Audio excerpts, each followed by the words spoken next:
صلح حدیبیہ کے بعد رسول اللہ صلی اللہ علیہ وآلہ وسلم نے دعوت تبلیغ کا دائرہ عرب کے دور دراز علاقوں اور دیگر ممالک تک بڑھانے کا فیصلہ کیا۔ چنانچہ رسول اللہ صلی اللہ علیہ وآلہ وسلم نے کہیں صحابہ کرام کو اسلام کے دعوت نامے دے کر غیر مسلم عرب رئیسوں اور پڑوسی بادشاہوں کی طرف روانہ فرمایا۔ اسی سلسلے میں ایک خط حضرت حارث بن عمیر ازدی کے ہاتھ بصرہ کے عیسائی حاکم حارث بن شمر غسائی کو بھی بھجوایا گیا۔ جب حارث بن عمیر بلقا کے علاقہ موتا پہنچے تو وہاں کے عیسائی حاکم شرجیل بن عمر نے آپ کو گرفتار کر لیا اور سفارتی آداب و اخلاقیات کی دجیاں اڑاتے ہوئے حضرت حارث کو بے دردی سے شہید کر ڈالا۔ جب حضرت حارث بن عمیر کی شہادت کی خبر آپ صلی اللہ علیہ وآلہ وسلم کو پہنچی تو آپ بے حد دکھی ہوئے۔ آپ نے حضرت زید بن حارث کو 3000 مجاہدین کے ساتھ حارث کے خون کا حساب لینے کے لیے موتا کی طرف روانہ فرمایا۔ یہ 8 ہجری کا واقعہ ہے۔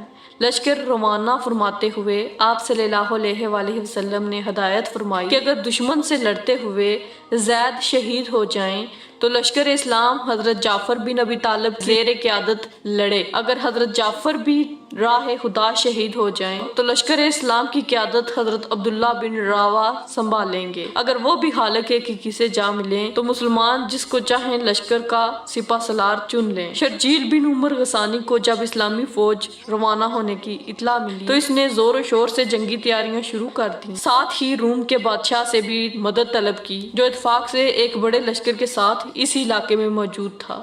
شہنشاہ روم نے 1,00,000 فوجی شرجیل کی مدد کو بھیج دیے۔ اسلامی لشکر جب موتا کے قریب پہنچا تو اسے دشمن کی اتنی بڑی تعداد اور وسیع پیمانے پر جنگی تیاری کے بارے میں پتہ چلا۔ صورتحال کی سنگینی کو دیکھتے ہوئے بعض اصحاب نے مشورہ دیا کہ نبی کریم صلی اللہ علیہ وآلہ وسلم کو حالات سے آگاہ کر کے مدینہ امداد کی درخواست کی جائے۔ اس موقع پر حضرت عبداللہ بن رواحہ نے مسلمانوں کو مخاطب کر کے کہا، اے لوگو، ہمیں دشمن کی تعداد کی کوئی پرواہ نہیں، ہماری تو دلی خواہش ہے کہ اللہ کے دین کی خاطر اپنی جانیں قربان کر دیں اور شہادت کا درجہ پائیں۔ ہمارا بھروسہ تو صرف اور صرف اللہ پاک پر ہے۔ اٹھو، اللہ کا نام لو اور کامیابیوں، فتح یا شہادت میں سے ایک حاصل کر لو۔ حضرت عبداللہ بن رواحہ کی تقریر سن کر مجاہدین اسلام دشمن پر ٹوٹ پڑے۔ آسمان حیران تھا اور دنیا کی عسکری تاریخ پریشان تھی۔ ایک طرف 3000 مسلمان تھے اور دوسری طرف بہترین جنگی ساز و سامان سے لیس 1,25,000 سے اوپر رومی اور عرب عیسائی فوجیوں کا جمع غفیر تھا۔ مجاہدین کافروں کے لشکر پر اس شدت و بہادری سے ٹوٹے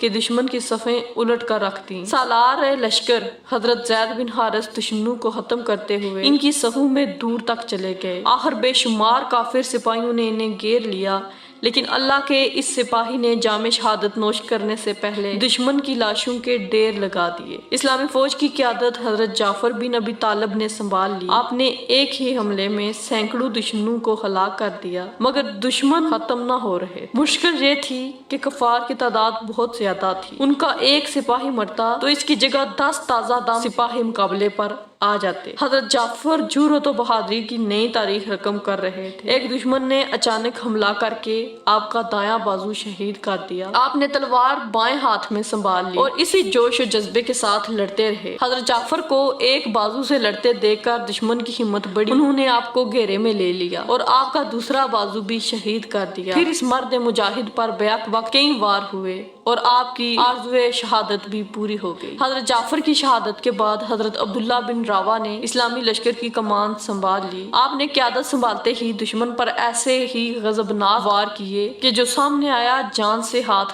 دھو بیٹھا۔ دشمن آپ کا غیظ و غضب دیکھ کر دور سے نیزہ اور تیر آپ پر برساتے اور وار کرنے سے ڈرتے۔ اسی دوران ایک کافر کی پھینکی ہوئی برچی آپ کے سینے میں لگی اور یوں اسلامی لشکر کا تیسرا سپہ سالار بھی رتبہ شہادت پر فائز ہو گیا۔ اب اللہ کے سپاہیوں نے بنی مخزوم کے نامی گرامی بہادر اور فنون و حرب و ضرب کے ماہر حضرت خالد بن ولید کو امیر لشکر چن لیا۔ اپنی آنکھوں کے سامنے رسول اللہ صلی اللہ علیہ وآلہ وسلم کے 3 منتخب کردہ سپہ سالاروں کی شہادت نے آپ کو اس قدر مشتعل کر دیا تھا کہ آپ دشمن کی تعداد کو خاطر میں نہ لاتے ہوئے ہر قسم کی احتیاط بالائے طاق رکھتے ہوئے دشمن پر ٹوٹ پڑے۔ دشمن جائے پناہ ڈھونڈنے لگا۔ جو سامنے آیا جان سے گیا۔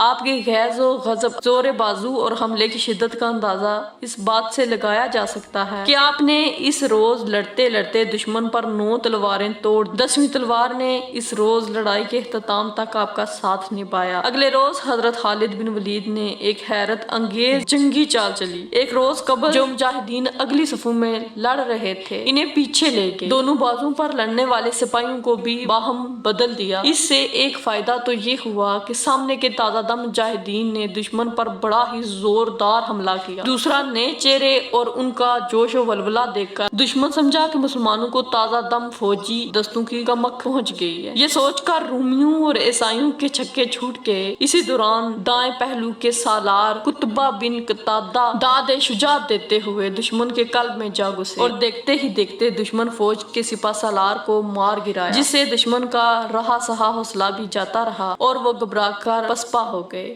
ادھر موتا کے مقام پر تاریخ عالم کی حیرت انگیز جنگ جاری تھی، ادھر مدینہ منورہ میں رسول اللہ صلی اللہ علیہ وآلہ وسلم چند اصحاب کے ساتھ مسجد نبوی میں تشریف فرما تھے۔ اللہ نے میدان جنگ کا نقشہ آپ صلی اللہ علیہ وآلہ وسلم کی آنکھوں کے سامنے کر دیا، جسے دیکھ کر آپ صلی اللہ علیہ وآلہ وسلم کی آنکھوں سے آنسو روا تھے، اور آپ صلی اللہ علیہ وآلہ وسلم میدان جنگ کا آنکھوں دیکھا حال بیان فرما رہے۔ اب جھنڈا زید نے سنبھال لیا، وہ شہید ہوئے۔ اب جھنڈا جعفر نے اٹھایا، وہ بھی اللہ کو پیارے ہو گئے۔ اب جھنڈا عبداللہ راوا نے تھاما اور انہوں نے بھی جام شہادت نوش کیا اور قربانی دی۔ آپ صلی اللہ علیہ وآلہ وسلم ایک لمحہ کو رکے اور پھر فرمایا، اب جھنڈا اٹھایا اللہ کی تلواروں میں سے ایک تلوار نے، اور اس کو فتح حاصل ہوئی۔ اس کے بعد آپ نے اپنے دونوں ہاتھ دعا کے لیے اٹھا دیے اور اللہ کے حضور یوں دعا گو ہوئے، اے اللہ خالد تیری تلوار ہے، اے اللہ خالد تیری تلوار ہے، اے اللہ خالد تیری تلوار ہے، اسے ہمیشہ فاتح رکھنا۔ یہی وہ معرکہ